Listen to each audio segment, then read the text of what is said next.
weather, it's time for another episode of Birds with Friends. Just a trio of feathery brethren weathering any season to see the Eagles eating teams like Scrammy's top with cheese. It's Philadelphia, Bo, Sheil, and Zach kicking it cooler than 3 penguins till Zach runs off with his valet keys. He's a real nuanced goose. Pull up a branch, get loose. It's time for some juice on some Birds with Friends. The early bird gets the worm, but prefers getting turned like a turn on some Birds with Friends. Bo, Sheil, and Zach coming at you with stats and things, flapping their wings on Birds with Friends.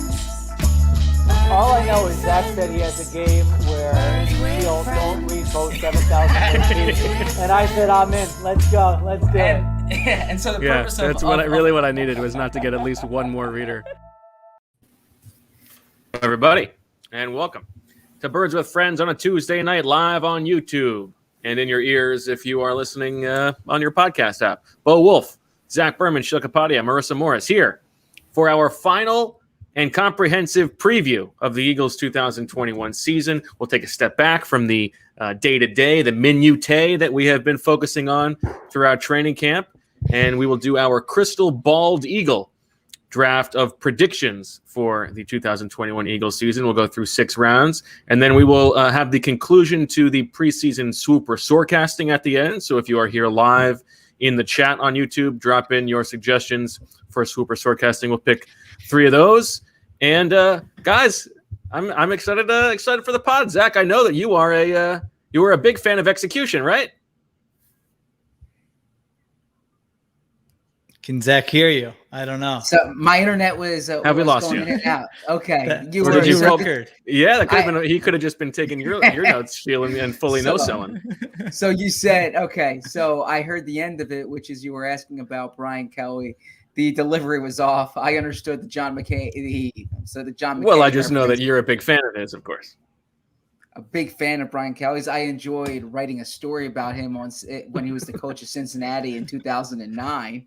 But that's quite some time ago, and it's great to see you too, Bo. Excited for this pod. All right, Sheil, how are you? 1-0 betting against Brian Kelly, so let's keep that streak going look at you. all season long to steal Z-Berms. And I'm excited to see how you're going to play both sides of the fence, which is really the season preview tradition we have. You know, Bo will come in with one hot, fiery take, and then we'll say, well, is that your prediction? He'll say, no, my prediction's this. And then, 4 months from now, he'll claim that he got it all right. So sure. Zach, Marissa. As you say, nobody's listening. On him. Nobody's listening. So change your opinion every day. Yeah. I mean, you are talking to the king of the beats, so that's good. So before we get into it, there's sort of a complimentary podcast to this podcast, which is the NFC East preview that Sheil did with Robert Mays, which you guys should all listen to. Now? No, I want to commend you. You have a clip Sheil. Or something? I do, and I want to commend you. I want you to. I want you to know. Or I want to know if you know what it is that I picked up listening to the show today. It's something you did very well. I mean, judging by your Twitter account, I have no idea what's going on in your head or what you're observing or not observing. I don't understand really anything. Although you had your Reggie White piece, I did enjoy quite a bit. Very good job. Aside from that, I don't understand anything that goes inside your head. So no, I have no idea. It was a moment during the episode in which only Birds with Friends listeners, I think, could appreciate what was going on in your head as you talked. Should I roll the clip? Yeah, go ahead. Marissa, come on. I'm sorry, Sheil. Really, the mindset of this team is, hey, let's, we'll throw Jalen Hurts out there. We don't really expect him to be great. If he is, that'll be a great, that'll be a great outcome, and we can figure it out after the season. Uh-oh. Did it not play? It played. Played. I heard it.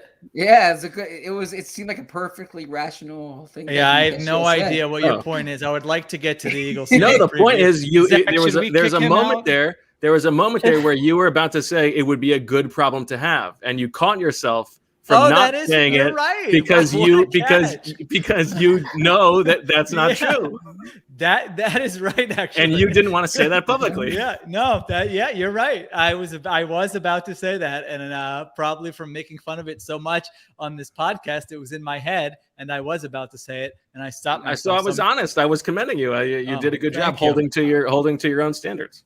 I'm glad we started this podcast with that. It was very important to get that out there. I agree. I love how Sheil listened back to what he said, and Bo knew what Sheil was going to say, while Sheil didn't know what Sheil was going to say. You sicko. Leave me alone. Yeah, well, I mean, what are you going to do? Whatever. Okay. Zach, before we get to the draft, is there any pressing Eagles news that we should discuss? I wouldn't call it pressing, but the Eagles did fill their 53-man roster today.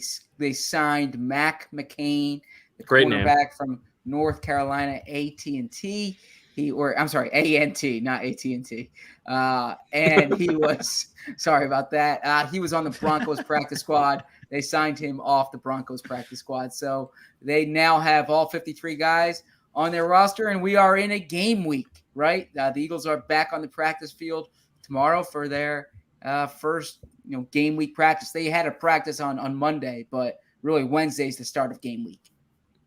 What do we know about Mac McCain? Listen, not important. Come on, let's go. It's a big grandson of a civil rights hero. Okay. Yes. You should have led with that. That's part is correct. Son of. I'm not saying Franklin he's McCain. not important. Grandson. When we do the predictions, if you have any thoughts about him, you weave them in there. That's what the pod's about. All right, fair enough. Okay. Well, then let's get to the crystal balled Eagle draft. Now, how this will work? We have some takes to unfurl, some predictions for this Eagles season, and then we will. I guess what are we going to do, Sheila? Point per correct thing, but we're going to decide if it's even worth giving a point. This was your brainchild. Well, yeah. So I was listening. Shout out to the Solid Verbal podcast, the college football podcast, and they did this before the college football season, and I thought it was a fun way to preview the season where you can predict anything. I mean, I can say, Zach's going to go to Bo's house prior to week 6 and steal that crown and scepter and throw it in the trash or light it on fire and post the video on Instagram. I mean, that could be a prediction. And if it happens, you get credit. If it doesn't, it doesn't. So, I don't know that we need an official point scoring system. What we decided is that it's the honor system. So if you predict something that's real bobo, Jalen Hurts is going to run for a touchdown. Oh, no, you're not going to get a point. We're all going to make fun of you. The audience will make fun of you. And I say we just let Dennis at the end of this thing, declare a winner. It doesn't have to be who got the most right. He can do some scale of, he can rank it by, this is DFOP Dennis, of course. If you're a new listener, he keeps track of all of this for us. Good job assigning him work. Yeah, I think he can track, who made the most courageous. If it's he can categorize them maybe. Courageous, somewhat. Is courageous the right word? I don't think so. Sure, yeah. Outlandish. Yeah. What we're doing here requires true bravery. Bold. Yeah. So he can put them in terms of boldness, and then he can assess at the end of the year who actually won this. How about we do that? Maybe he can do that, and maybe because he's so talented graphically, he can make the bolder predictions in bolder type, and just gradually go from light bold to full dark bold. Tim asks, Dennis is the king of the sickos, right? And I would agree with that 100%. No doubt about that. Yes. King, respect king. All right. Because I don't think we need to snake this, right? Necessarily. Are we worried that people are going to take our predictions, or can we just go? I don't like to admit this, but I got to say, when I started writing some of these down, I was having fun coming up with some of these. At first I did a couple football ones, and then I'm like, in my Sheil voice, I said to myself, who cares? I care. So that's your answer. And I started going a little off the board. It's still football related. Welcome to my world. So I don't think we need to snake this. Okay. Well then, Zach, would you like to kick things off for the 2021 Crystal Bald Eagle draft? So once again, I'm sorry, my internet went out at a poor time. So would you like to go first? Yes, I apologize. Or do you need some time to think? I will go first, and I will keep this one on brand. I don't need time to think because I have them written down in front of me. Josh Sweat leads all defensive ends in sacks. You can't even Eagles go bold defensive enough to ends. say defensive lineman. Well, I'm trying. I mean, You can do that. You're Now, that- listen, that's not going to get boldness points from Dennis, but Okay. all right. So he's got to beat out Brandon. I mean, it's still competitive. Brandon it's not like a Graham and Derek no-brainer. Barnett. Yeah. he's How never would you- taken more than 40% of the snaps. I feel like, I mean, how would you handicap Rank it? them? I think that, like, maybe not. You would maybe you wouldn't say Josh Sweat versus the field, but I think he might have the best odds to lead the team and lead the defensive ends in sacks. I think I would predict him to have more sacks than Graham and Barnett. I like the prediction. You stayed true to your boy. You're staying on brand. I respect that. I like how you're a Marissa's loyal just man. using the BWF account in the comments to just preach on the Terps. I'm like, why is everyone talking about Maryland football? Anything about them, and then I go about them Terps. No, somebody started the Oh, conversation. someone did. I thought Well, the of Terps are course. good. I thought There's a little lot of Tua- college talk in the chat. I'm a little bit Right, uncomfortable with how much college football Sheila's watching. I thought that was Yeah. Zach's corner. Well, no, I had a great There's room for all of us. few days there. I'll give you my quick takeaways here. We're going to go off topic. I thought, can I call him Little Tua? Is that disrespectful or no? Or is it's a sign of endearment, right? I'm sure he loves his brother. Tua was actually at the game. Okay. So, I thought a Little lot of- Tua looked fantastic. Like one of the best quarterback performances of the weekend. Now, last year I ignored college football. So I texted a friend and was like, who went to Maryland, a good friend of mine. And I said like, oh, little Tua is looking good. And he's like, well, last year he was hit or miss. I'm like, oh, he played last year. This is not his debut. He looked good. The Terps looked good. Chip Kelly. How about Chip Kelly? Wow. It reminded you that when the offense like works and is clicking, I still do find that like aesthetically pleasing to watch. They're just gashing them in the run game. They're running the same pass plays over and over using tempo. So I thought that was impressive. I do think usually hate this take, but I do think it's true with Chip Kelly that college football will be more fun if like his teams are relevant, if he's playing like a big bowl game against a good school. So I thought that was fun to watch. I mean, I don't By the way, understand. Chip I'm is not so in sure I agree with that. Chip- Okay. Chip is in old Chip mode in his press conferences now, right? When he wins some games and the swagger's back, the sarcasm. I didn't see that. Yeah. So and he did it cleverly. He was asked, the question is, what'd you think of your back or something like that? And it was referring to the running back Zach Charbonnet, and My neck, my back. He gave an answer where it's like, well, I didn't have time to go to the chiropractor this week because of our schedule, so he was right, and he gave 30 seconds with that answer. He was asked the week before about, they wore like shorts or short pants, if you will, on the sideline, and he had a Rick Neuheisel joke in the holster. So yeah, he's got some swagger to him in these press conferences. He's feeling himself a little bit. I'm worried about what's coming next out of Sheil's mouth. It's going to be gassing up Eli Manning or something like that. He's going full Zach playbook. No, well, someone is asking me about Penn State, which I don't know how I'm supposed to watch. I watch these other offenses and quarterbacks, and I'm just jealous. Like like that was so boring. I was like, well, what am I watching here? This is terrible. Then like Alabama was on next, and I'm like, all right, they look better than like every NFL offense right now. With Bryce Young, is that his name? Yes, Zach? yes. Yeah, I Bryce thought Young. he's in position to succeed. He looked good. I feel like I had another college football take or another player who impressed me, but those were some of my Mackenzie my takes from Milton. week one. Yeah, Florida State. yeah, that was fun. I mean, they Well, lost. They well, could have but- closed it. Yeah, yeah. I mean, Kyle Hamilton is a treat to watch at safety. I've never seen any. I've never I don't know. Is like the camera playing weird tricks on me? For those who don't know, the Notre Dame safety and the range he showed on the one interception, like I don't remember seeing a guy do that before. I don't know. All right, we can get back to the Eagles. Okay, so why don't you go a little bit further on your sweat prediction, Zach? I don't mean change your prediction. I mean explain what you like about your boy. So he's been productive, obviously, all summer. We've discussed that. The big question here is playing time. He has never played, like I said, more than 40% of the snaps in a season. He has 10 sacks the past 2 years, despite being really a rotational player. The first day of training camp this year, he was out there with the ones. The Eagles did not list a designated starter there. They did the old slash move where it's Josh Sweat and Derek Barnett. And that's noteworthy because in the past, that has been Derek Barnett, right? That's been Derek Barnett's job for years. So if Josh Sweat gets the playing time, he's going to get to the quarterback. Okay. Daniel Jeremiah, right? Predicted the 10 sacks. Oh, that's right. That's right. Stays healthy. All right. Okay. All right, Bo, you going? Go ahead. I'll go. Oldest goes last, like in my household. Fair enough. I'm gonna go with a football prediction here, and I'm gonna say that the Eagles improve in their DVOA ranking in all 3 phases.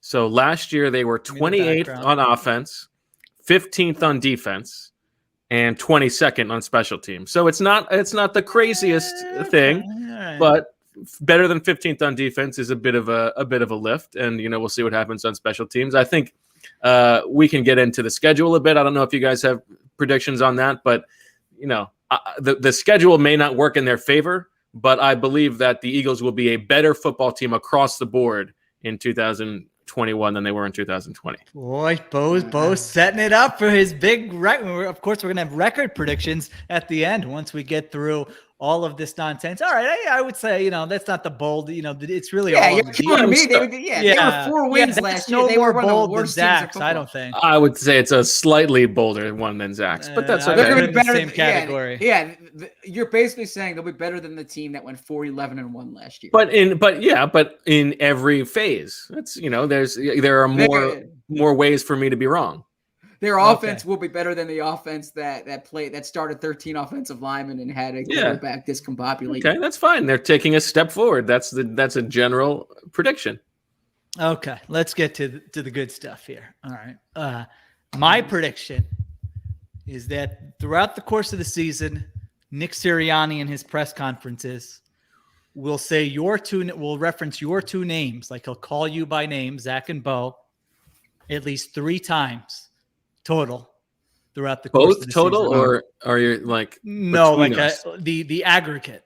2 Zachs, 1 Bo counts. That counts. Now has he? You don't think has he said your name at all so far? He does names. Yes, he does. But has he he said your name? I think he's done a Zach. Okay, all right. I'm willing to up this. I wasn't sure. I didn't know what to do with the number. I'll be honest. He might hit that this week, honestly.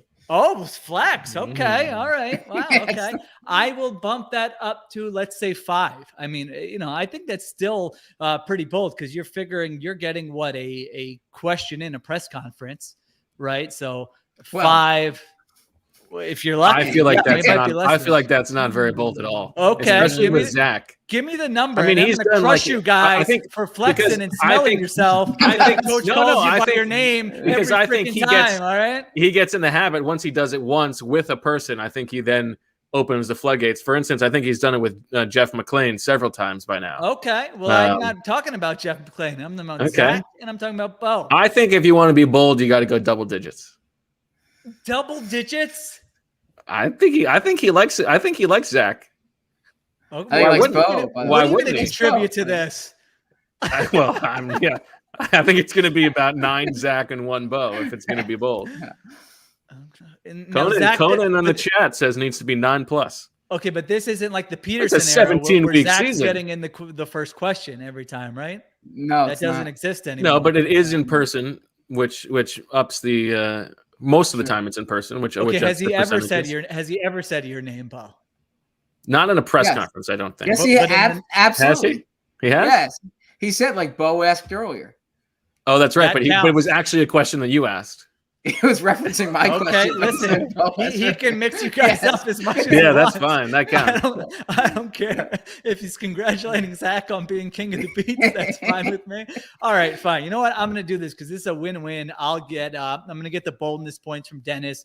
And then if he doesn't do it, then I'm going to crush you guys for taking this monster whiff before the season. You can crush him for not respecting the king and his. No. All right, I'm going to go 10. We'll go double digits. Fellow member of the 10 times. I mean, this is crazy. Okay. Real quick, there's as the quick tease, there's a story coming out potentially this week, if not next week, where this topic will be tangentially but prominently mentioned. Okay, so that's a little tease. Saying reporters' names in press conferences? Not reporters' names, but like the use of names. Okay, so that's this is not the Jalen Hurts story that went up today. This is not the Jalen Hurts story. Which of course everybody should read. Zach had an exclusive sit down with the Eagles starting quarterback. Got to know a little bit about what makes him tick. Well, it's worth reading. I don't know. Good I don't know if I found out what made him tick, but I hope I gave you some insight into who he is. I thought you got some insight behind the why of the way he presents himself publicly. I thought you were confused there, Zach, by whatever Bo's shoulder movements were there when he was saying tick. I wasn't sure. All right, 10 times. I can't believe I got duped into doing that. That's good. Well, this is good. This is good because it plays into your theory that peer pressure is good. We can all play a little peer pressure with the boldness of these predictions. All right, Z-Bay. All right, Zach, why don't you start us off in the second round? Second round, the Eagles don't have a 1,000-yard wide receiver. Now, I got to ask you, can't you just say player? Make it a little bit bolder. Turn it up just a tick. You're worried about Dallas Goedert having 1,000 yards? So here, by the way, I suppose I misunderstood the rules here. I didn't view this like super forecasting where we're bidding on something that could be a possibility. I think this is a prediction where you're confident in the outcome. Correct? Okay. Like so that's now I could be bold, but I want it to be something that's not obvious, but that I'm confident will occur. Right. So perhaps they have here, I will stretch it. The Eagles will not have a 1,000-yard receiver of any position. Okay. I think they're going to spread the ball around. They haven't had a 1,000-yard wide receiver, of course, since Jeremy Maclin in 2014. They haven't had a 1,000-yard receiver since Zach Ertz in 2018. I'm sorry, and a 1,000-yard receiver. Yeah, I will go with the ball being spread around, even in a 17-game season. I know there's excitement about Devontae Smith, but the Eagles do not have a 1,000-yard receiver this year. Now, do you guys think that Devontae Smith leads the team in receiving? Yeah. We got to get through all these. Okay. I'm trying to open the conversation. If you want to say that for later, then say that for later. No need for that. I think we can discuss the wide receiver group as a whole. I think I probably agree with you, Zach. I was thinking about a Devontae Smith thing, and I am in on Devontae Smith. I think he will be the number one receiver. I won't make this prediction as my pick, but I think he will be the leading receiver. But I do think the expectations. I mean, Deshaun Jackson's rookie season was 940 yards, 916 or something like that. And to top that, Deshaun Jackson was great as a rookie. So he'll be the number one option, but I think 1,000 yards is a bit of a heavy lift. All right, I'm not going to use this one. One of my bold ones was going to be that Devontae Smith will have at least 1,000 yards, lead all rookie wide receivers in receiving yards, and become far and away the most popular Eagles player, I would say, since the Super Bowl season. There's no one that was really that popular in previous years. I don't think that's crazy either. Okay. I think he's going to achieve this I agree that he's going to be the guy. Yeah, on the team. He's going to be a clear fan favorite. By the time you're covering those Week 16, Week 17 games, every kid's going to have the Devontae Smith jersey. I agree. I like that. Okay, but that's not my prediction. That's just Bo wanted to have some small talk in between these 18 rounds of predictions. We're trying to talk about the team. He's trying to make this end at 10:30. Okay. Yeah. I'm gonna do a schedule based prediction here, and I'm gonna say the Eagles win their first game. I'll give you that right now. So Sunday, you're already on the record with that. Sunday in Atlanta. 3.5-point dogs. But start the season 2-4 through their first 6 games. All right, well, give me the next now, 5. Those first 6 games, it is at Atlanta, Week 1. Week 2, San Francisco at home. Week 3, at Dallas on Monday Night Football. Week 4, home against the Chiefs. Week 5, at Carolina. And then Week 6, home against Tampa Bay. So very dangerous schedule. I didn't realize They have over. Okay, so then it gets really easy, right? The second half. No, it doesn't get easy yet. Well, in terms of BetMGM projected win totals, it doesn't get easy until like week 13. So after that, it's at Las Vegas. Okay. Then the next week is on paper an easy game. It's at Detroit, but it's a back-to-back road game. Then home against the Chargers, the Fighting Shields. Then at Denver. Then home against New Orleans. That's the first 11 games. Now New Orleans might not be so bad, but like I think there's real. To me, everything sets up for the Eagles to be a second half team, except that they don't have a bye until week 14, so they might just be totally run into the ground. The schedule does them no favors. I think if they I think the goal for them is to be like 5-7 heading into the final stretch of the season when they can play all these NFC East teams. And I think if they're like 5-7 or something like that, I think they could very well win the division. But so that's the classic case. I think they're the classic case of a team that enters the offseason with the storyline of, the way we finished the year last year. It's going to carry over. My least favorite storyline. Yeah. And by the way, Doug Peterson, that's what he said in the 2017 offseason, right? And they won a Super Bowl. I don't think it was because of the way they finished the 16 season, but I do think that will be a big offseason storyline. I don't think so, because I think that if they're in that boat, they're probably taking a big swing on a quarterback. Although, who knows? Maybe not. If Jalen Hurts is playing really well and it's other stuff, I mean, that seems like the most unlikely scenario probably is that if Jalen Hurts emerges as like a top 10, 12 guy, I don't think they're going to be struggling, So sure. So that Atlanta game is very big, because if they lose, if they lose week 1, they could start 0-6. The Chiefs and the Bucs in the first 6 games. I don't even think I realized that. Yeah, it is a difficult schedule. Like they could start 0-6, like very feasibly. Okay. Which that'd be tough. And obviously we have talked about this, but it is the tenor of the entire season is Jalen Hurts the guy, and like how bad would it be for them to be middle of the pack and not get that high pick, especially if the Colts pick doesn't come through. Is 7-10 like about as bad an outcome as you could have big picture for the Eagles? I don't think so. I mean, you're still you still have 2 first-round picks next year. You can trade your first the following year. Like, you still have a lot to work with if you want to take a big swing on a quarterback. So I actually think that's probably a bit overstated. I think they're going to have I think they pretty much will have the resources to make a move regardless. I think that's probably right. So, okay. All right. I'm up. Let's see. Which one of these do I like? That one's, I like this one. I feel strongly about this one. All right. An announcer will initially incorrectly credit Quez Watkins or Jalen Reagor with a touchdown, and then have to correct himself or herself when they realize that they got the 16 mixed up with the 18. Definitely. Well, the tough part about it is like, there's only going to be so many touchdowns that probably those two guys score. So I think that will definitely happen. I did at every training camp. And I will not say that it's not a bold prediction, because it's a good job by you to foresee that will definitely happen. Yeah. That's a good call. Thank you. All right. I mean, the numbers are terrible. It's been 20 years. You got to change the font now, right? Like, it's so bad. You don't have to change the color. You don't have to change the logo. Just change the number font.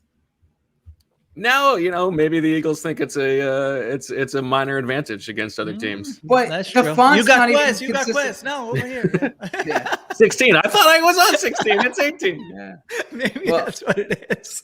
Well, Tom Brady's wait, hold on a second. Does out. Merrill count, or is it the TV announcer only?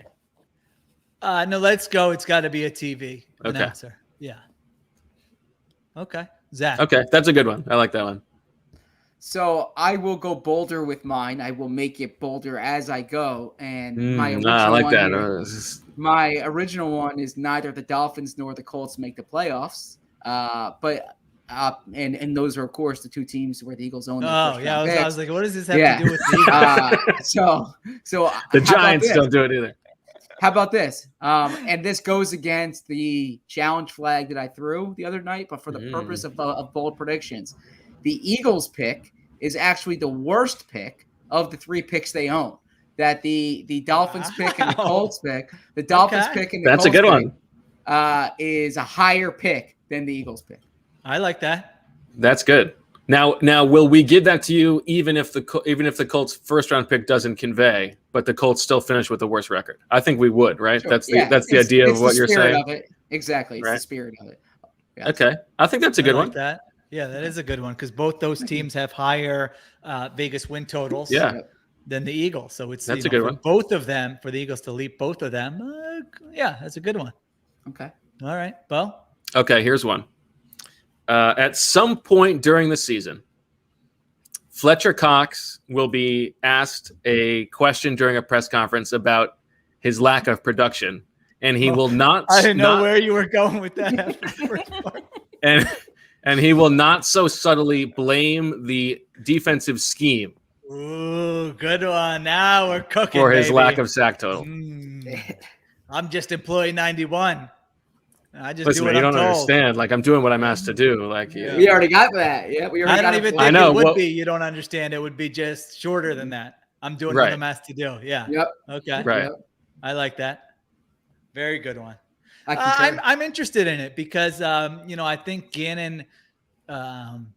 It seems like he understands that the value in connecting with players. He doesn't come off as sort of a jerk, a drill sergeant, an authoritative type. I think he is part of what he wants to do is take a look at his best players like Fletcher Cox and say, how can we unlock this guy? But at the same time, like you mentioned, it was 3 games in and, Fletcher Cox has 1 sack and they're 0-3 and it's not happening right away because it's going to take time. I mean, they are making legit changes on defense. Like for them to come out and play well right away would be really impressive because this isn't like an easy scheme change. So I do like that one. It could go either way. I mean, he could, if Gannon is the special coach, the special defensive coach, it could go the other way where Fletcher Cox is like, I'm crushing people. He's scheming up one-on-ones for me on 3rd down. I love this. I've never had it. It's never happened before, this guy, but it could go the way you mentioned as well. So I think that's good.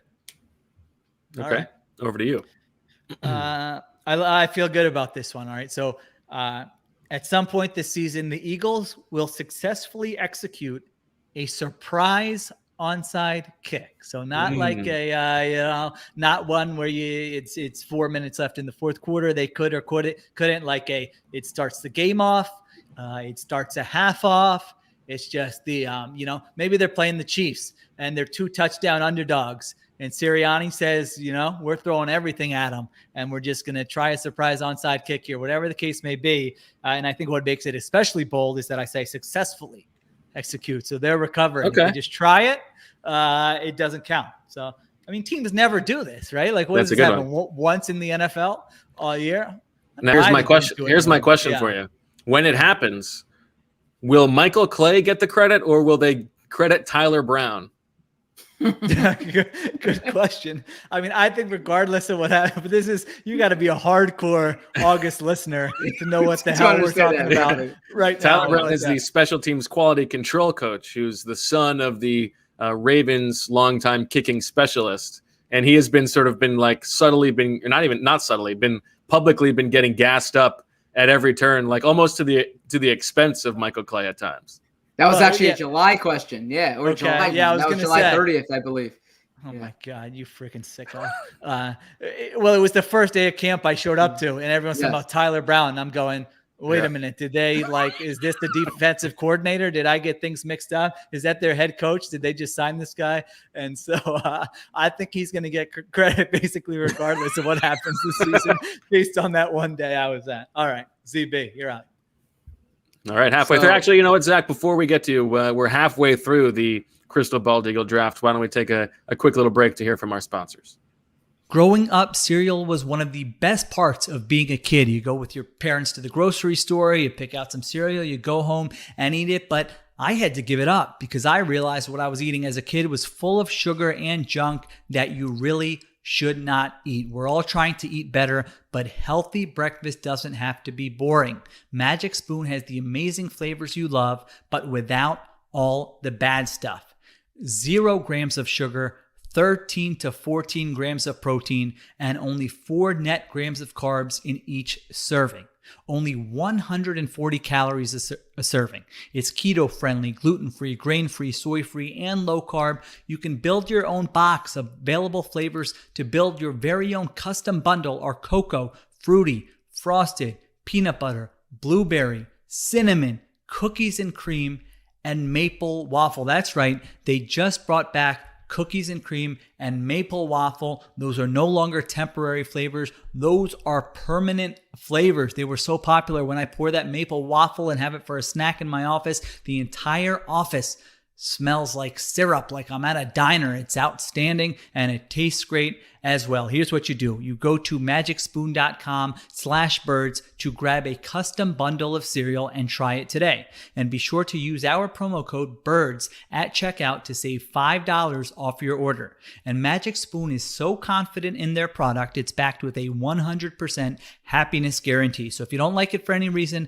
they will refund your money. No questions asked. Remember, get your next delicious bowl of guilt-free cereal at magicspoon.com/birds and use the code BIRDS to save $5 off. Thank you to Magic Spoon for sponsoring this episode.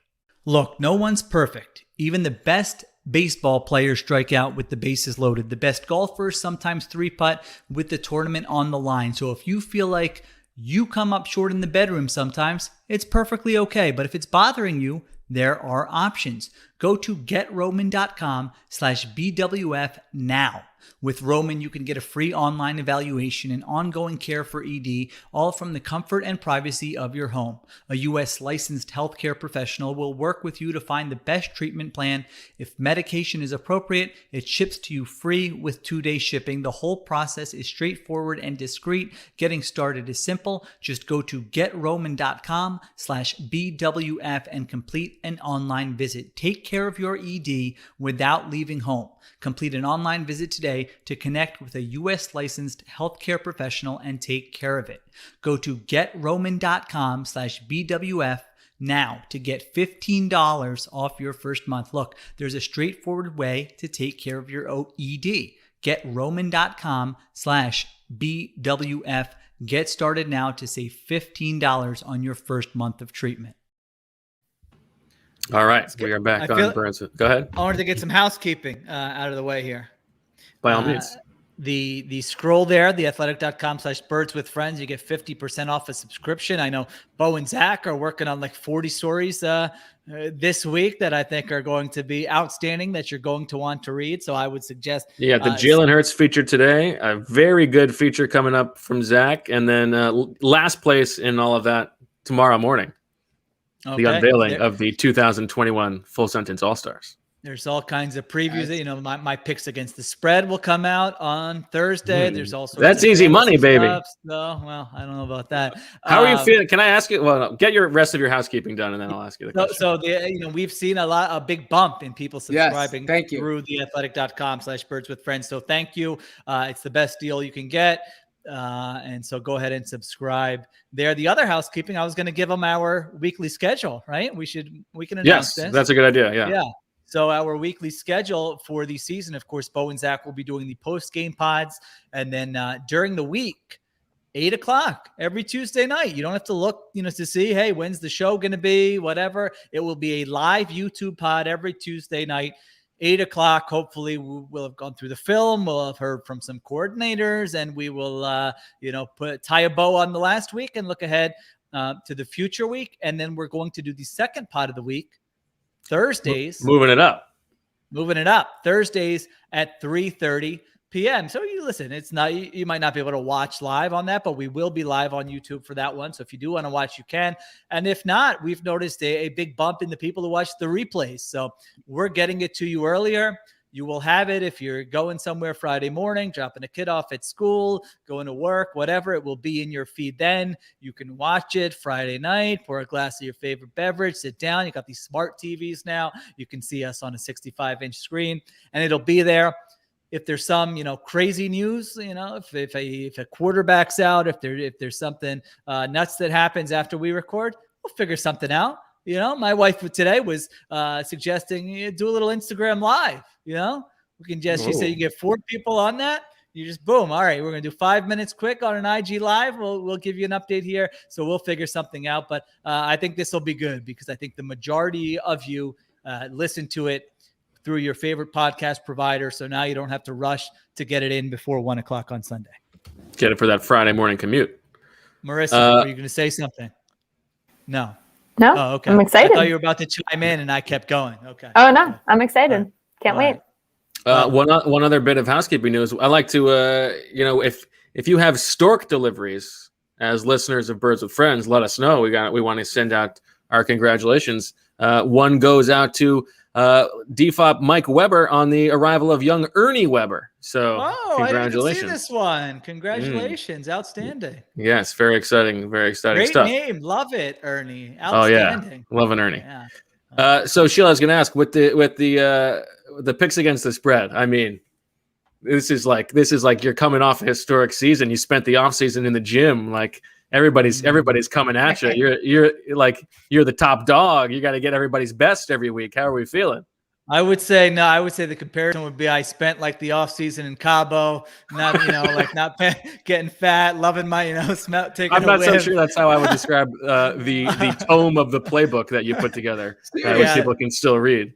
No, I don't feel confident. I was just setting up the framework for the column this year. I'm not arrogant to think that I have some magic formula. I realize the luck involved, so that could be a once in a lifetime performance for me last year. So I'm just hoping to stay I don't want to have a terrible season. I want to stay in the mix. I want to be relevant, have some highs, have some lows, maybe finish above 500. But no, I'm not expecting a repeat performance. Yeah, if you can beat the VIG again, that would be fantastic.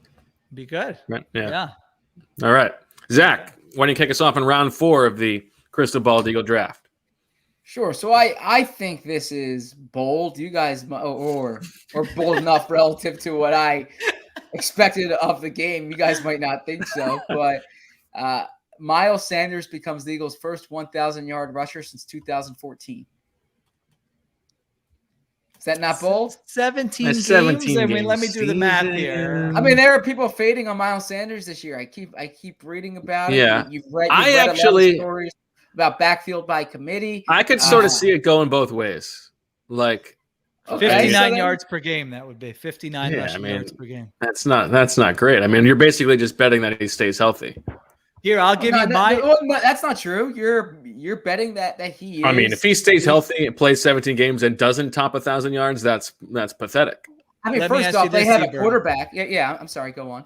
Oh, I was going to ask you, how many receiving yards do you think he will have? Ballpark. 400. Okay. Well, that was what I was going to say too. Yeah. You might want to go with this one then, because 1,500 total yards. Well, no, I was going to have this for one of my bold ones, but I'll hand it off to you. If you really want to get bold, listen. If you want to get the boldness points from Dennis, you got to go big. I have Miles Sanders finishes in the top 5 among running backs in yards from scrimmage. Wow. What do you think? Is that too bold for you? I'll tell you what. I don't see that. I'll go on the record. I'm bullish on Miles Sanders this year. I think last year he let everyone down. It was fantasy dictates so much of this. He was like a big fantasy. People loved him going into the season. He didn't produce in fantasy. I mean, the entire offense was a complete disaster. I think he's going to bounce back in a big way and have a really good season. I'm like, the fantasy drafts I've done this year, he's going way too late. He's going to be in an offense. I think Zach, go ahead. You were about to say something, so I'll follow up on that. No, to your point though, but that was part of the reason why I thought it was fairly bold, because there are a lot of people fading him. And part of that is because there's an expectation that Jalen Hurts is a huge part of the running game, which of course he's going to be, but I don't think it's going to be so pronounced that it takes away Miles Sanders' production. I think the biggest threat to Miles Sanders' production is frankly the Eagles playing other running backs. I do think Kenny Gainwell is going to be used quite a bit in a pass-catching role. I don't think those comparisons to Nyheim Hines in terms of usage is out of the question now. I don't think he's going to be a 50-catch pass catcher, but I think it's going to be a third down committee for the Eagles, and it's going to be Sanders on first and second down. So go ahead. Well, no, my case for him is that last year, the entire offense was a disaster. Like, look at anybody's stats, and they're going to look horrible. They had 7 different offensive coordinators. They had a quarterback who was a complete disaster. They had nothing at wide receiver. They started 11 different offensive linemen. Now, Sanders had a bad year. There's no doubt about it, especially as a receiver. Like, there was no more brutal connection in the NFL than Carson Wentz to Miles Sanders last year. Some of that was on Wentz. Some of that was on Sanders. But he's a home run hitter. I think the film grinders get frustrated because he doesn't always go where the play is designed. You know what? I like that kind of running back. Use your natural gifts. I'll take a couple losses if you're going to break off a 50-yarder, which he does do. He's capable of creating those big plays. And the Jalen Hurts thing is sort of underrated. I mean, you know what helps as a running back is when the quarterback is a threat to run. Guess what? It opens to, I mean, look at Gus Edwards' numbers over the last 3 years. They're incredible. I don't think anyone would consider Gus Edwards a top 5 running back, but he's playing with Lamar Jackson. And so that really is going to help you. Jalen Hurts is not Lamar Jackson, but if he's a part of the run game, I think that's going to help Sanders. If you think the offensive line is a strength, that's going to help Miles Sanders. And so I think he's going to have a good season. Gainwell, like, I'll believe it when I see it. You know, I saw some stuff that I liked in camp for sure. But like 2 years ago, Sanders was a prolific receiver. I mean, what did he have? Over 500 yards, average over 10 yards per reception. I don't think Westbrook or LaShawn McCoy in those great offenses that they played in ever averaged 10 yards per reception in a season. So, the ability is there. And I think he can get the most out of it. So I think I agree with you about the Hurts taking away attention from the defense is a huge opportunity for Sanders. The thing that I really don't want to overrate like something that happens a few times in training camp, but I have never in my life seen someone drop more passes than Miles Sanders did a little bit this summer. And even if Bengals camp, apparently, even if he's not that, even if that doesn't carry over, that has already affected what I think is going to be his playing time on third down. Like, I think that Gainwell is going to play more early only because of those drops for Miles Sanders. So I'm not quite as high on him as you guys. Like, he had some huge runs last year, like 70. He had a couple, 2 or 3 70+ yard runs, something crazy. Like, it's hard to expect that those are going to come again. So I don't know. I'm sort of playing the middle here, but I'm not quite as high on him as you guys, but I do agree that like fantasy wise, he is underrated. Zebra, what are you settling on here with your prediction? How about this? I will go in between both of us. Okay. Okay. He will have 1,500 total yards. He'll have over 1,500 total yards. Okay. I think that's good. That's good. Bold. Yeah. That's good. All right. I think I'm going to give you I think this is my boldest one. Okay. What round are we in here? Fourth round. Okay. Next off season, or by next off season, Jordan Mailata, in terms of total guaranteed money, becomes the highest paid left tackle in the NFL. What? That is really bold. So right now, the number is $70.9 million from Ronnie Stanley, and this is why I think that Ronnie Stanley was, very obviously very good. He'd only been to 1 Pro Bowl, and he was 20. He was 26 when he signed that. Like, Jordan Mailata is going to be, if he is as good as I think he can be this year, he will be hitting what would be the open market at 25 years old. Like, and so what I think will happen, and the reason that I think he'll sign this big total guarantee is because I think if the Eagles sign him, it will be like for a very long contract. It'll be some kind of 8-year deal with a lot of money thrown in or something like that. The guy's competing for the left tackle job. I told you, it's my boldest one. I like it. An 8-year deal. Wait, he's a free agent after the season? Yes. So they might have to franchise him. So maybe I should say that whenever he signs a new deal, he'll be the highest paid left tackle in the league. I like it. I think it's very bold. I would certainly not go there. I would like to see a little bit more. But it's incredibly bold. both. the upside. Yeah, that's the point. Yeah, Of the well, exercise. Sheil. All right, Zach, so you Zach's think he's got- going to be amazing this year? Zach's got Josh Sweat. I've got Jordan Mailata. Okay, but you legitimately think he's going to be a fantastic left tackle this season? I think he's going to be Sounds really, really good. Yes. Okay, good. I like it. All right. Wow, I don't even know how to a follow big that one. up.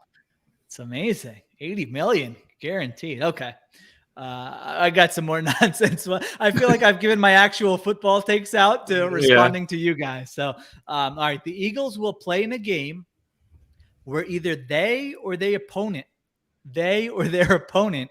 will go for two, like for the win, rather than kick the extra point for a tie in, let's say, the final minute of a game.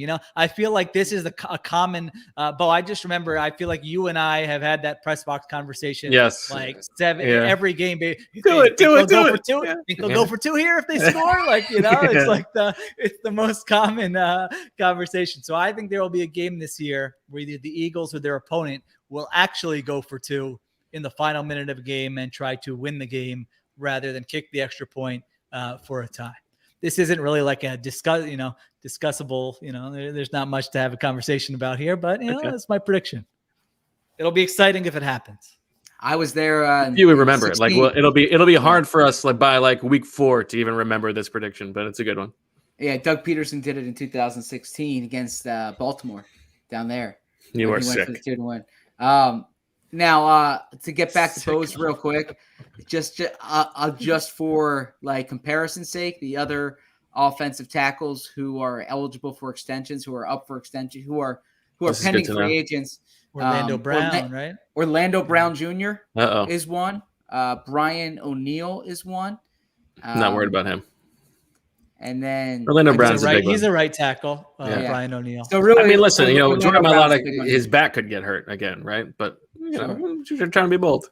Orlando Brown is a tough one for you because that's tough because they traded for him too. He basically said, "I'm playing left tackle because I want to get paid like a left tackle." Right. To the point where they felt like they had to trade him, and then the Chiefs give up value. They're in that spot we've seen teams be in. Right. They give have up valuable resources. What are you going to do?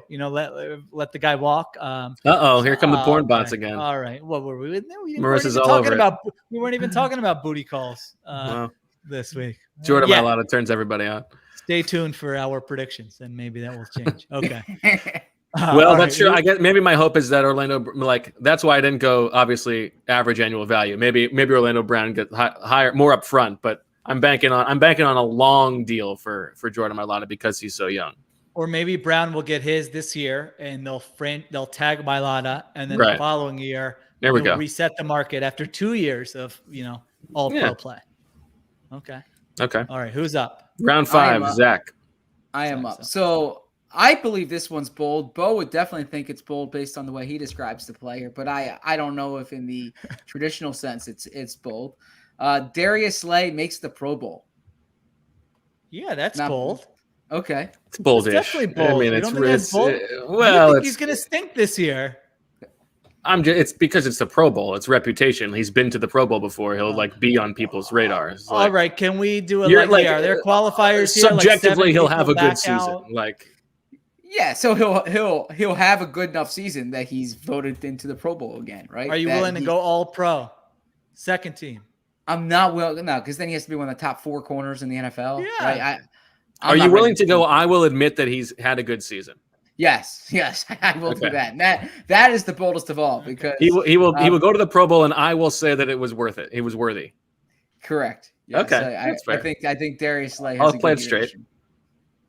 Okay, and why do you think that? I don't think he was as bad as he was last year. I think that the scheme is going to help him out more, even if it's not he was traded away from Detroit in part because they were playing some zone and the Eagles were saying, here's our lockdown man-to-man corner.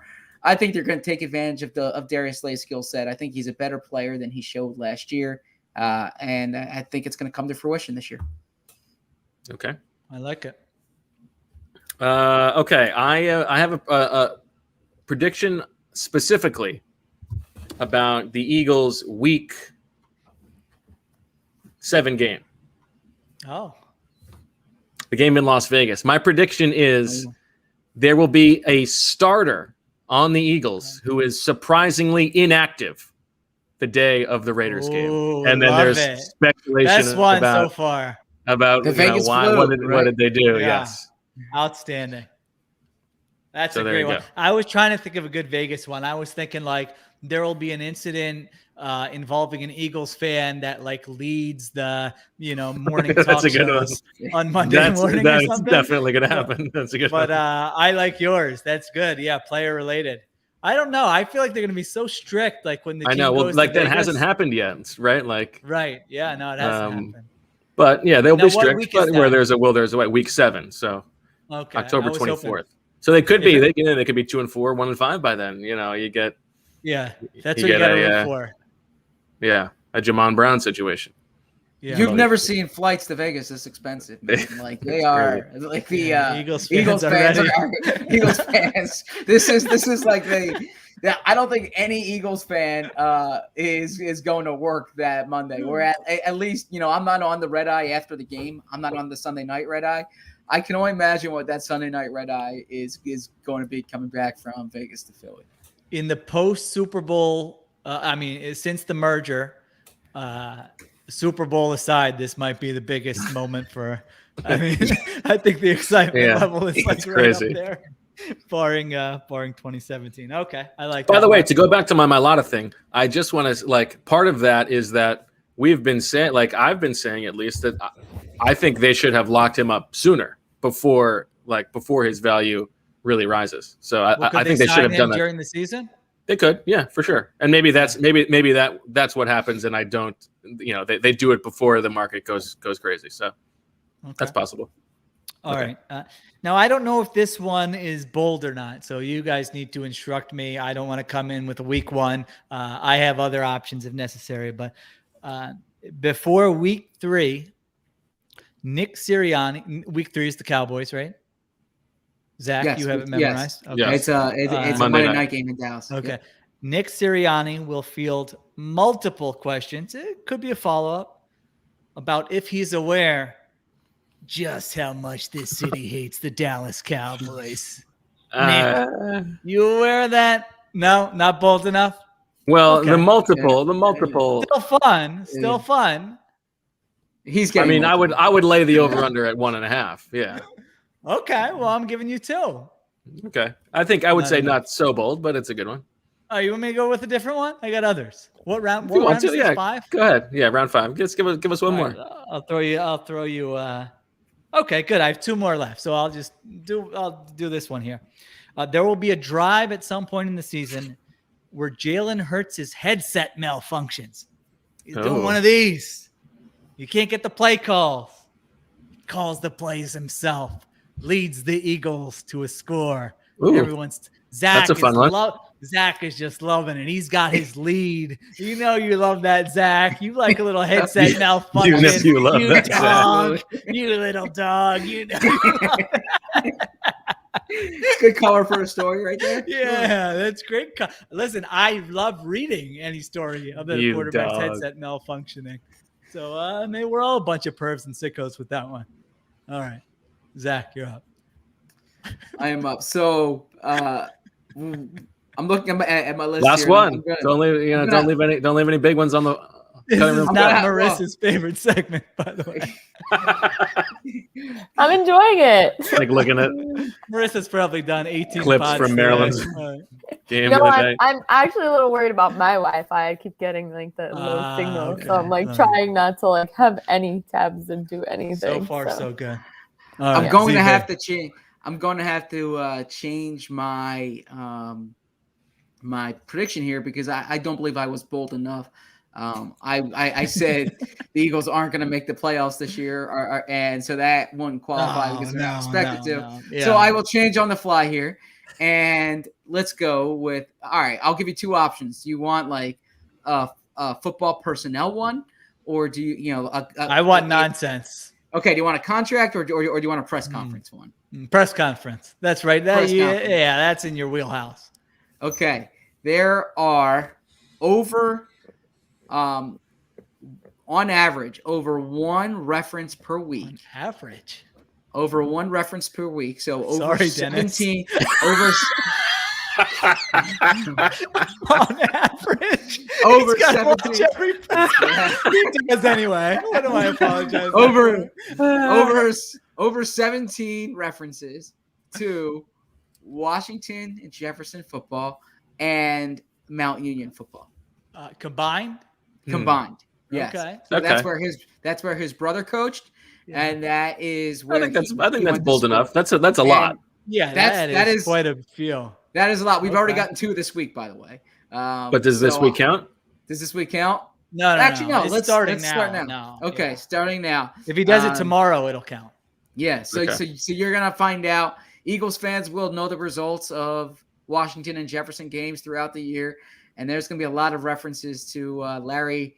I'm horrible with the names. Karras at Mount Union.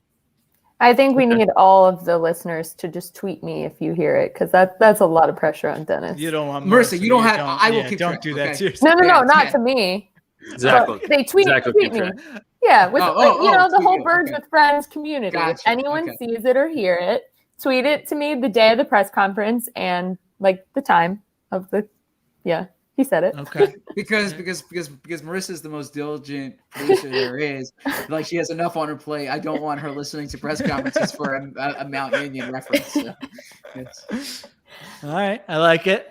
Bo doesn't like that one? Or you're worried no, about your own? yeah. Oh, okay. I had 5 good ones, and now I'm not sure which one to go with. Okay. Should I go with this one's not it's football, but it's not super exciting. I'll go with it. My prediction is the Eagles, despite the owner's proclivities, do not finish in the top 5 in 4th down aggressiveness. Is that bold? I actually think this is sort of an under-discussed aspect of the season. I'm very interested to see, because I was just reading a piece we had on The Athletic. It was an interview with Arthur Blank, the Falcons owner. And he's like, he's basically saying the key to winning in the NFL is running the football. And I'm like, yeah, he was just ripping people. Hey, it is a good interview. He ripped Jim Mora. Did he rip Lowe's? Julio Jones, he basically was not pulling any punches with Julio Jones. So it was a good interview, but he's like, it just shows you how little when owners are like hiring head coaches, like when you see these lists of like top head coaching candidates, guess what? Owners are like reading those. Like that's part of the, on webs, on The Athletic, on ESPN, on NFL.com. Like they're using that as part of their research because he's like, Arthur Smith, showed he could build a good running game. And the other thing I liked was he was really good in the red zone. Like, wait, what? This is why you're hiring Arthur Smith is because he's like, you got to be good in the red zone. I'm like, okay. So I was thinking about Jeffrey Lurie, and he obviously wants a pass first coach. He wants an aggressive coach, but like, these are good things that he, in my opinion, that he wants compared to what you could have with somebody like Blank. So not finishing top. So five. my general read is that like Nick Sirianni is not quite ready to follow like Peterson and even Frank Reich's aggressiveness. He doesn't seem like that. DNA, like for instance, like Jim Bob Cooter as the in-game guy, like, and we're not talking about cutting edge here. We're talking about like a recycled offensive coordinator. So I don't know. Maybe I'm wrong. And I what do did he believe. say about? Well, tell me about because he did get asked about Jim. What is Jim Bob Cooter's role? Special projects. Projects is like so. He's like this happens. This happens all the time. Like you see a play and you want to put that play in the offense, but you don't know everything about that play and you don't have time to research everything about that play. So that's the kind of thing that I can have Jim Bob do. He can find a play, look up everything that matters about it, and then bring that to me. And then that way we can incorporate it into the offense if we want. Okay, because I thought initially it's something like game management or. Well, I think that's part of it also. We don't know who's in Sirianni's ear, right? Or he wouldn't reveal that previously, would he? I thought, didn't he say that after the final preseason game, Zach? He said Jim Bob's in his ear with 2 minutes, right? Yeah, Cooter's in his ear. Oh, for timeouts and 4th down and all that stuff? I think so. I think there's maybe. I think he might be the intermediary. There's somebody else who's running it, but Oh, well, okay. we'll find out more on that this week. Yeah, then you might be looking good there with that. I feel like it's if you not really that bold. if you wanted to be bold, give me like a top 10. Yeah, but I don't because there's still Arthur Blank teams out there. I feel like that's a little bit too far. But I think the league as a whole is getting a little bit more aggressive, and they are. Yeah, and that's without a doubt. And I don't think that, I don't think Sirianni is taking anything to the next level. Give me a top 8. Come on, top quarter of the league. Okay, that's fine. I'll say they finished below 8th in Ben Baldwin's fourth down aggressiveness. Okay. So real quick, you were talking about Arthur Smith and the interview process. It reminds me, we haven't discussed it on the pod here. I will be very quick. It's been a few months. It's a big week for you, Arthur Smith. Arthur Smith was a candidate. Was a guest on the Flying Coach podcast back in June. You love that podcast. I heard this. Yeah, and he was talking about the Eagles interview, and they did the same thing Doug Peterson talked about in his book, where we're gonna leave the room, and we come back, and you have to give me your first team meeting. Right? And so like Howie's sitting there and Jeff are sitting there, you have to get the first team meeting. So that was the Eagles interview. And then he was talking about the type of questions you're asked. And there's one that actually, I don't mean to give Sheil work here, but it would make for a fascinating offseason column, which is, I don't know the exact point total, but it was essentially something like, this was Sean McVay saying he got this in the interview. You get like 25 points, or you get 30 points. How would you allocate it among positions on your roster? Right. Turkeys. And basically the premise of it is to see which ones you value, what positions you value more than the other positions, and how much more relative to. That's good. I like that. Just as a philosophy question. That's good. Yeah. And wasn't it, who was there was one candidate this offseason, I don't know if it was Smith or somebody else, who said they interviewed with so many people with the Eagles. Like it really stood out how many people. Yeah. That was Arthur Smith. He said he said they had the most people involved. Well, I listened to that interview too, and they were asking about the head coaching process, and he kind of kept pointing to the Eagles one as one that was sort of weird in his mind. It seemed like, right? Didn't you get that impression? Like he thought the dress the team thing was weird, didn't he? Or was my memory incorrect? It was a little weird that they made them all go to Florida, just like Lurie's compound, instead of like the facility. I don't know. Yeah, he didn't mention that part of it, but no, he did say like the Eagles had the most people involved. Like you need to talk to this person, and you need to talk to this person. Right. And from what I understand, he was kind of like wrapping up already with the Falcons at that time. Like he was pretty deep in the woods with the Falcons. So he must be there. Like I'm talking to 30 people, or not 30, but I'm talking X amount of people.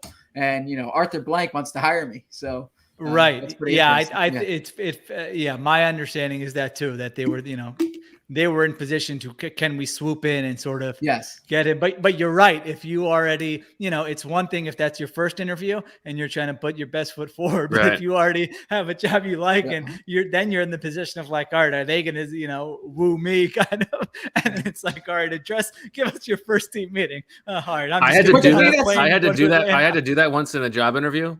And just address totally, a team? Yeah, it was like it was going to be like a manager position. And it was like, let's pretend that like this is your first day and you're addressing like the staff. What would it, and I hated it. It was terrible. I mean I'm definitely not wired like a football coach, but I definitely bombed that interview.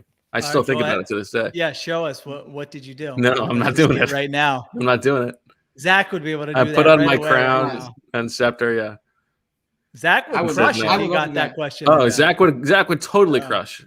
Yeah. I would love that. Yeah. I would hire Zach. I would be ready. Yes. All right. I hated it. Am I supposed to finish this thing? Yes. Finish this off. Right. I think I got one. Yeah, one. All right. On one of the television broadcasts this year.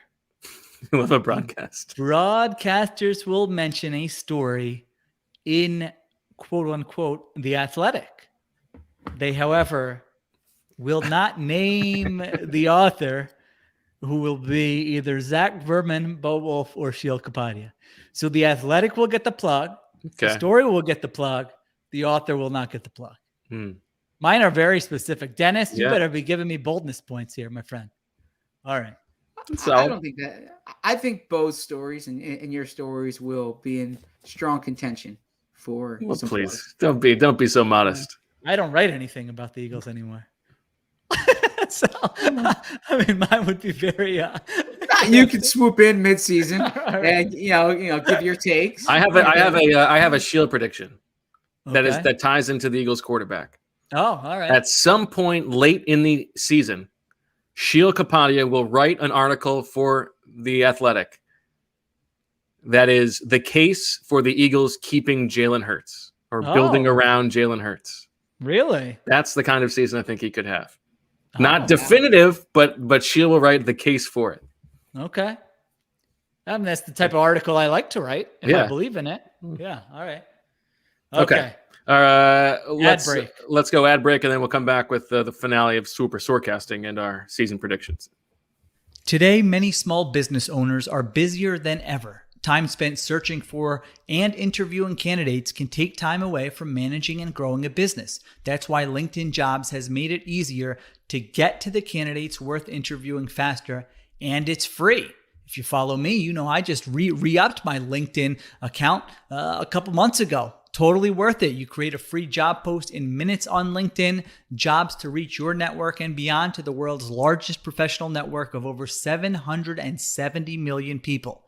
Focus on candidates with the skills and experience you need. Use screening questions to get your role in front of only the most qualified people. Then use the simple tools on LinkedIn Jobs to quickly filter and prioritize who you'd like to interview and hire. LinkedIn Jobs helps you find the candidates worth interviewing faster. Did you know every week nearly 40 million job seekers visit LinkedIn? Post your job for free at linkedin.com/BWF. That's linkedin.com/BWF to post your job for free. Terms and conditions apply. Artifact is a longtime sponsor of this show, so by now you know that it's the very best way to capture the life story of a loved one, like your mom or your grandpa. They typically do this in 3 chapters: the childhood and teenage years chapter, the coming of age chapter, and the family life and career chapter. But today, I have something new to share with you. As of this week, Artifact has drastically reduced the cost of capturing a life story. It used to cost $475 to record those 3 chapters. Now doing all 3 costs just $299. Of course, you don't have to bite off all 3 chapters at once. You can start with just a single chapter. It's totally up to you. Here's how it works. Artifact sets your loved one up with a professional interviewer, usually a moonlighting journalist who leads them through a conversation about the chapters of their life from their childhood to young adulthood to career and everything in between. Artifact then edits those conversations into a series of one-of-a-kind podcasts that you can share with family and keep for future generations to hear. Whether it's your grandfather talking about his upbringing, your mom talking about how she moved across the country for a fresh start, or a favorite uncle dishing on what your dad was really like as a kid. You know, they set me up with an Artifact to try. I set up my brother-in-law. He and his friend talked about their battles with addiction. Artifact makes it easy and a lot of fun. Here's how you get started. Go to heyartifact.com and click Get Started. Step 2, Artifact makes it super easy to book your interview on their website. And step 3, the interview lasts about a half an hour and you do it over the phone. Bottom line, Artifact is your shortcut to creating an instant family heirloom, and you don't have to take my word for it. The Wirecutter named Artifact to its list of the best gifts for families. If you use the code BIRDS, you'll save $20 on your first purchase. Get started at heyartifact.com. All right, we are back on Birds with Friends. Time to close out the Swooper Sorecasting of the preseason, and then we'll just get right back on the Swooper Sorecasting horse on Friday with Week 1 predictions. Marissa, were you able to find out how many turkeys are left over? I thought I had it in my notes, and I looked through every single one. So did I. I believe Zach has something like... I wanted to pull up the episode, but I'm out of turkeys. My computer's struggling, so I didn't want to mess anything up. I want to say that, like, Zach, I think Sheil has, like, 5 turkeys left over, and Zach has, like, 11 or something like that. Something like that. Where let's just get it over. Whatever it is, Zach has the most, and Sheil has more than I do. Okay. So let's call it, I've got 24... Sheil has 30, and Zach has 34. How's that sound? Fair enough. Okay. 34. Sheil has how many? I'm writing everything 30. down. 30.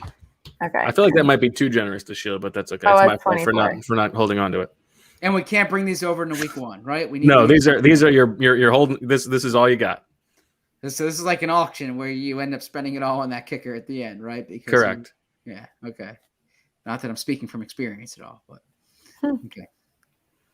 All right. All right. Ready to Marissa, do take this? us away. Okay. Sheil, have you been watching the U.S. Open at all? Not as much as I would like. This guy Carlos Alcaraz, love him. Oh, Love him. 18. Oh, he's fantastic. Right? Future number 1 in the world. That's my prediction. Okay. He's so fun to watch. So like the most visually appealing game I can remember. Oh, Just delightful. all right. Okay. And the women's game. I was up. Jane was having a tough night last night, and then I watched the rest of this Sakari match that finished at about 2:40 in the morning. Something nuts. Good stuff. Okay. Great sporting event to attend. When I went the 1 year with my dad a few years ago, I'm like, Fantastic. I'm doing this every year. And You bop around. We actually, I bopped up last week for my sister's birthday. We did a little afternoon. Oh, So a little Riley Opelka, a little Andreas Seppi, taking out Hubert Hurkacz, Paula Badosa going down. Good stuff. Okay. All right. Marissa. all right. Jordan Howard scores a touchdown this season. 1. Starting off with the bang. Goose. I just got re-energized. I was feeling kind of tired, and Jordan Howard scores a touchdown. Wow. Wait a second. Hold on a second. Is this for the Eagles, or can it be for some other team? For the Eagles. Jordan Howard's on their practice squad. We should say he was protected this week, so he might. Why? Get Why do you called think this he was weekend. protected? I mean, I get it. I'm He's not gonna having be. that He's gonna be conversation. elevated. We got Marissa's got to get the porn sickos bots out are of the back. chat. Oh, I don't have that up. All right, so you put. She's watching Netflix. Oh, can't you get rid of him? I thought. Well, actually, I don't know. Well, I don't want Bo to actually accidentally put it on the screen. So. Yeah, it's possible I would just click on it. Now, since Bo has had those privileges, we've gotten more porn bots. Is this coincidence or not? I will ask. Jordan Howard scores a touchdown this season. I'll say 3. Can't carry them with me. 4. Do I hear 5? I think he probably will. Listen, no thinking about stuff now. But Just I don't let it want. rip. Yeah, Jordan I Howard's don't 17 really in. want this one. Marissa's So about to pass I'll let out. Zach own Jordan Howard. All right. For 4. Okay. All right. Next up. Elijah Riley intercepts a pass. 1. How many turkeys does Bo have? 24. 24. We should just bid 23 because he'll bid 24. That's to true. get it. He has to have this one. Uh, But I'm not going to take that. Yeah, risk. I'm not taking that risk either. Yes, you There's can have nothing I would love more than for Zach to go 23. 23 turkeys. All I'm right. staying away from this. You get it for one. All right. I like the speed of that one. Let's keep that up. Gardner Minshew attempts more than 50 passes. 1. 1, 2. Do I hear 3? I think he's the third string quarterback, I'm told. He is the third string quarterback. But you would imagine if the Eagles if Hurts gets hurt, like by the time the Eagles are out of it, that they would rather see Minshew than play Flacco, right? Maybe. I'll go 4. Going once. Going twice. Sold to Sheil for 4. Bo, is Jalen Hurts the quarterback on your team tomorrow? On the one name All-Star or on the He is not. Oh, no. sentence All-Stars? He is not. He did not make it, nor did Justin Fields. The quarterback on the full sentence All-Stars has a chance to be the first full sentence player to win an MVP since the kicker in 1982, Mark, whatever his name was. Josh Allen. Josh Allen Okay. is the quarterback. I froze there for a second. Did you hear me? You missed nothing. Yes, we heard you. Let me tell you. Marissa, You let me missed fill you in, absolutely Marissa. Josh Allen is the quarterback. Move So on. it was sold to sentence. Sheil for 4. For 4. Correct. Yes. Correct. Yes, correct. We're not got- recapping all these. I've by got the 20, end. I've got 23. By the way. Sheil has 26. Zach has Don't 30. even think about it. All right. Now. Okay. Jalen Rager is called for a taunting penalty. Oh, good One. one. 1. 2. Now, those are stricter this year, right? Yes. Yeah. I'll go 3. Ooh. 4. Ooh. Do I hear He 5? makes like one play and then goes nuts. I'll go 5. Yeah. Just one taunting penalty. So is this a personal foul of any variety, or it has to be? No, it has to be a taunting penalty. The taunting penalty. Yeah. Okay. I'm out. Going I'm once. out. I'm All out. right. Wulf to Sheil for 5. Yep. Taunt away, Jalen. My favorite part of football is taunting. I agree. All right. Nick Sirianni wears a visor in 8 or more games. Oh, isn't that like a lock? 1. He's been going no visor at times. Oh, he has. Oh, okay. Yeah, but 2. 3. 3, 4. What's 5. the number? 5. You 6. have 30, Zach. 6. No, I'm sorry. My internet froze and I did not hear what we were at. I'm at 6. Do I hear 7? 7. 8. 9. Oh, you're in on You're in Oh on this, no, do I Marissa? hear 9? Do I hear 9? I was like, Marissa bought some turkey. She didn't tell us. Carried away. She's like, I don't know what the hell's going on. Just her impulse. I did count how many 1 o'clock games there were, but Zach probably knows off the top of his frozen head. again. I'll go 9. I'll go 10. Wow. All right. I'm not going above that. All right, Zach, Sold you to got it. Zach for 10. Can't take them with me, right? Yep. That's right. Okay. Someone said Marissa's been saving her turkeys for weeks. She's been waiting all summer. Wait for the Just- visor. Just for the Sirianni visor question. I don't really know how to pronounce this guy's name. Andre Shashir? Oh, no. Chef Chiret. Yeah. He gets an interception this season. 1. I'm not bidding on this one. Do I hear 2? Most really gambling on these backup safeties getting. Now, a quick One note turkey. on Chachere is he is on the team's unofficial depth chart, the backup slot and the backup safety. So they'll be using him in a few different roles, I believe. Okay. All right. You got him. I got it. For 2? Anything For for one. one turkey is Yeah. huge. So Yeah, I've I got should've 22 gone left. pro. Shield's got 21. You got it for Zach's 1 got or for 20. 2? For one. For one. An Eagles player says the phrase cancel culture during a press conference. This is Bo. So this is Obviously. this is for me. This is a leftover because I had a reference to cancel culture edited out of the prediction game that's on the Athletic for the season. That's It performing was well. the thing was Carson Wentz or Kirk Cousins says the phrase cancel culture during a press conference this season. Oh, come on. So I'm putting it in here, and I'll go 1. Eagles player. I'm trying to think of the candidates here. 2. I'll say 3. Okay. Other than Elijah Riley, this was the other one we knew Bo was going to win. You Going can have on? it.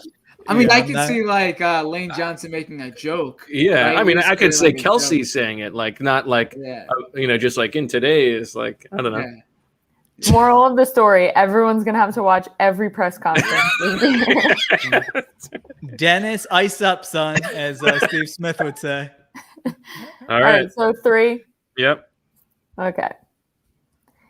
JJ Arcega-Whiteside catches 2 or more touchdowns on the season. 0.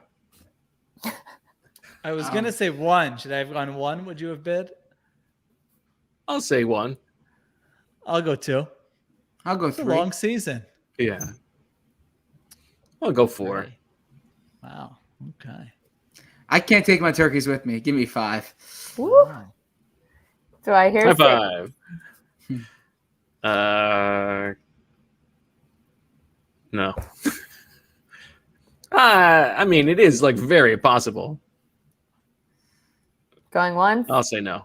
Going twice, sold to Zach for How 5. many more do we Now, have? is it just catching, or can he recover a fumble for a It says touchdown? catches. It says Catches catches. 2 or more. Okay. Yeah. How many more things do we have? 4 more. Oh, all right. I gotta get it. But Zach's been playing this right. All right. I was being lulled to sleep. Miles Sanders has under 2.5 fumbles. Or is it 4.5? 4.5. Sorry, I'm very tired. Wow, we really jumped down your throat there. That was tough. 5, Really 6. mansplained it to you. 7. 8. Wow. God, jeez, Zach, chill out. Can't take it with me, man. Yeah, can't take it with 9. me. 10. Wow. 11. 12. 13. 14. How many turkeys am I at now? You have 15, so you might as well go 15 if you want it. 15 turkeys. Wow. Sheil, you've got 21. You can go for it. How many do you have left, Bo? 19. There's only 3 left after this, huh? That feels like a good one. Under 4.5. Yeah, that's a lot of fumbles. All right, I'm gonna take it. 16. I think he had Wow. 4 last year. I looked this up. Okay. I'm going to let you have it, Sheil. But Oh, Zach geez, would probably thanks. know better than me. No, you're correct. You're correct. Good job. All right. So I Okay. have 5. Jalen Hurts has a higher QBR than Carson Wentz. What are we? QB rating or ESPN's QBR? No, QBR. That's ESPN stat. Okay. So it's actually good for Hurts because it takes running. rushing scrambles into account. 1, 2, 3, 4, 5, 6, 7, 8, 9, 10, 11, 12. 15.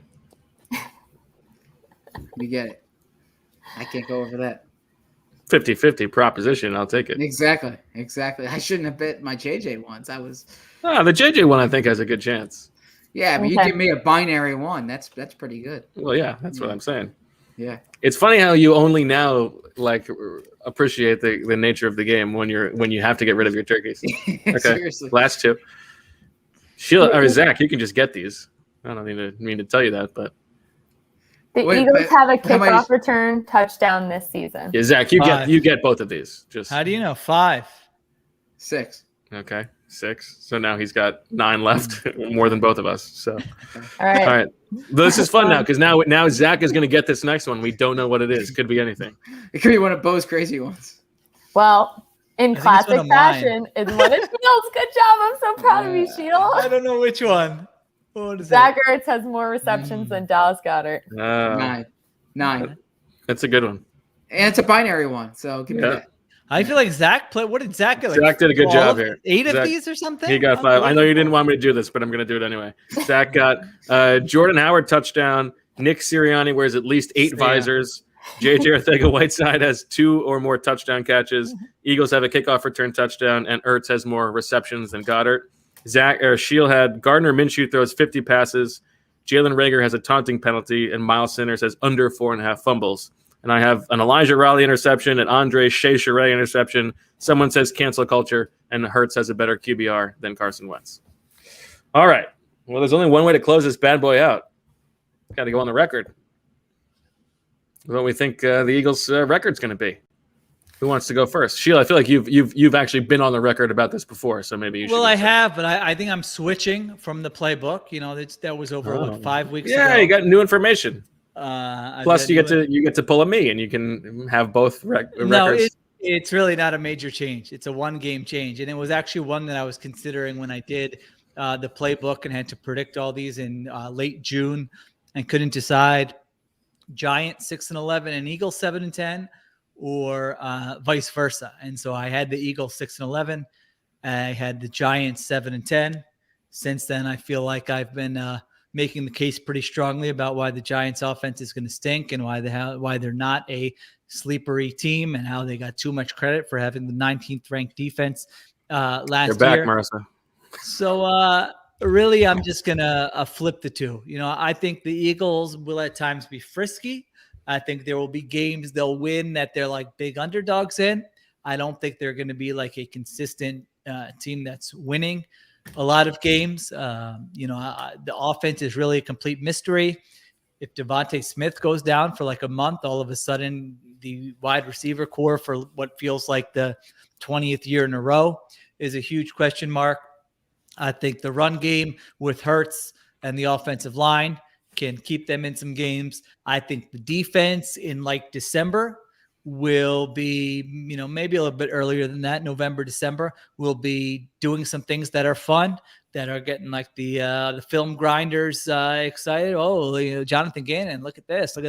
I think early on though, and you just read the schedule, I think they're going to probably have a rough go, because I do think there are a lot of things to adjust to, scheme wise, role wise. And so, I don't know, they're going to be a disaster right away, but I would say mediocre to below average, like the first half of the season defensively, and then coming on strong the second half of the season. So add it all up, I think they're around a 500 team, and I will put them at 7-10, a little bit below.